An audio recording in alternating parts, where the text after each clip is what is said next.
Hello and welcome back to Bluebird Motor Care. Hope everyone's having a good Monday morning. Today on the ramp we've got this Jaguar XJ autobiography. Really nice motor, this one. It's got the 3 litre V6 engine installed. You find it in a lot of Jaguar products, JLR products, Range Rovers, etc. It's in for a timing belt, so I thought I'd bring you along and show you how it's done. Now, just a pre-warning before we start on the video, this is not going to include the rear timing belt and the fuel pump, so if that's what you're looking for, you're not going to find it on this one. That will be filmed in a separate video another day. This one is just focusing on this front timing belt. Now, first of all, like with any job on a timing belt, you've got to gain access to the timing cover. So that's exactly what we're going to do first of all. We're going to remove these intake pipes. Might even take the air boxes out either side, because it has two, obviously, because it's a V6. Coolant hoses, etc. So let's get straight into it.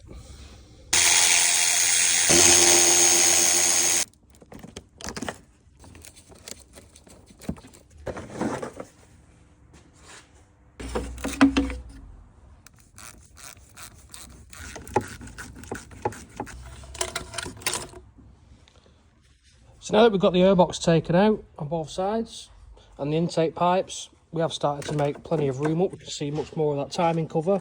Just taken a little bracket out of here.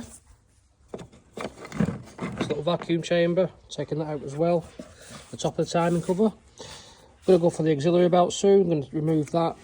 That's got a 1/2 inch ratchet. Just put that on there, loosen it off. It should come straight off. Then we'll have to remove the tensioner out of the way. But yeah, really, when it comes to timing cover now, it's just about getting these bits of pipework out of the way, and then it's quite plain sailing, to be fair. We just need to remove the timing cover and then we can see the timing belt.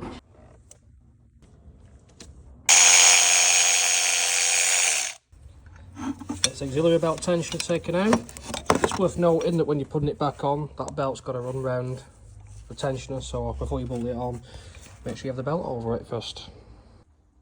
Tensioner and belt is now out of the way, so I'm going to remove the crank pulley. It's going to buzz off these E12 bolts. I think there's around 6 of them, and it should just pull straight off.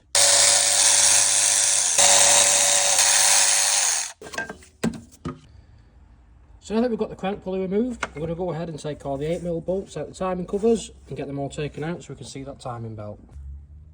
So there we have it then. We've taken all the covers off and we've now got full access to the timing belt.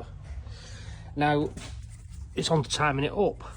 You want to aim, so obviously we're going to turn the crankshaft on a 21mm 1/2 inch ratchet clockwise. Obviously that's the only way you should ever turn engine over.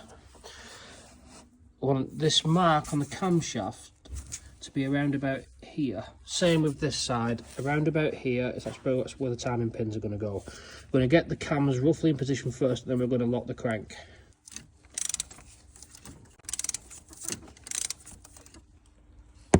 After rotating the engine round, we've managed to get the timing marks lined up on the cams on both sides. The timing pin has been located and pushed into here on the right hand cam, and the left hand cam just on the bottom there.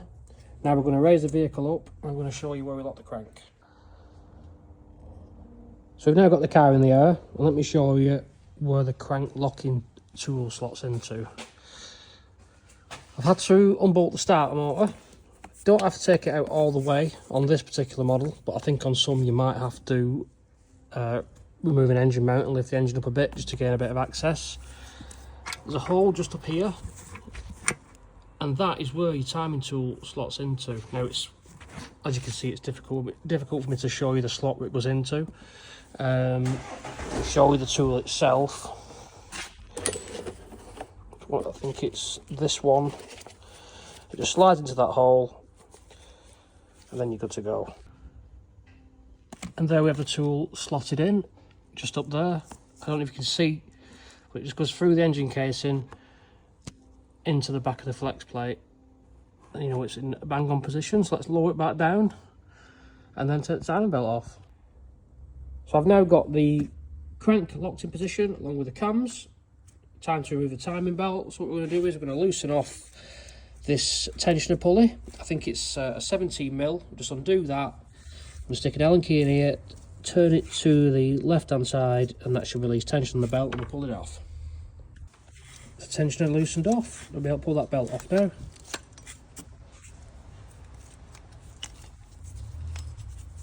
Lovely stuff. So first of all, get the tensioner and the idler pulleys removed, and we'll get them replaced with a new set. So we've put new pulleys on, new tensioner, new pulley up here as well. I've just loosely put the timing belt, the new timing belt, over the crank pulley.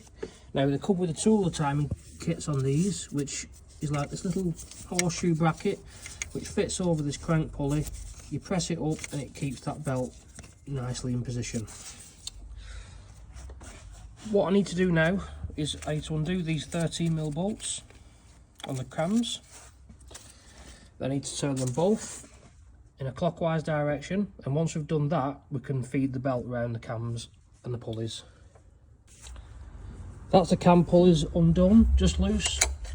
So you want to push this pulley all the way to the right hand side. Same with this one.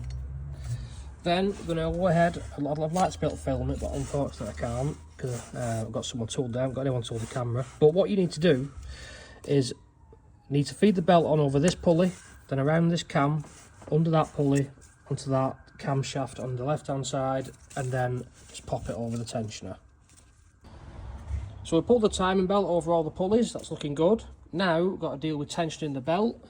Come to the tensioner here, shine a torch onto it. You need to get yourself a 10mm Allen key, slot it into here and turn it anti-clockwise until there's a slot. So let me just find that.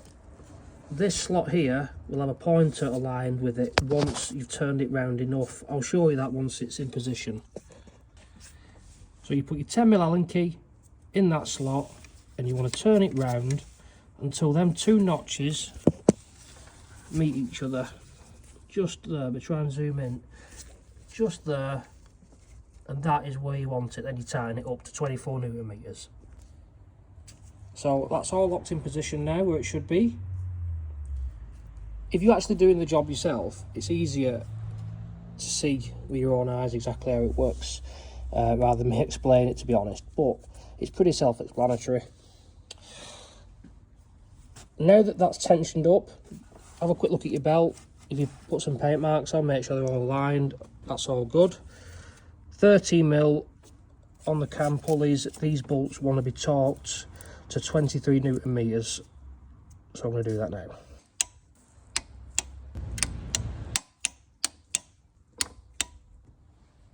And once you've got the cam pulley bolts all tightened up to spec, you are pretty much job done in terms of fitting the timing belt.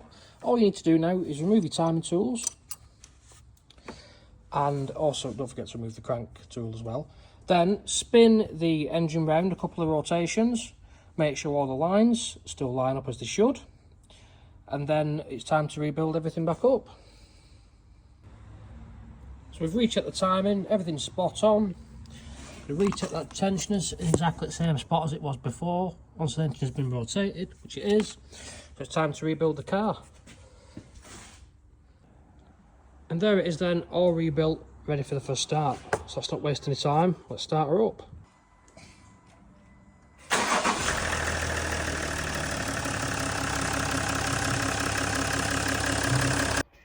Well then, that's a good result, everything's running really good. They're not too bad to do really. Just got to make sure you have the right timing tools and you torque things up to spec, spot on. If anyone wondering what timing belt it's had a Dayco belt, it's exactly the same one that's come off it. But yeah, I'm very happy with how this one's turned out. If you are on YouTube and you've enjoyed the video, please give us a subscribe, TikTok, a follow, a like. Any sort of feedback's always welcome, any comments. I've got a job in the pipeline, which I've started a video on already, which is a snap timing chain and a polos. Keep your eye out for that one. But until then, thanks again for watching. That's the end of the video. I'll see you at the next one.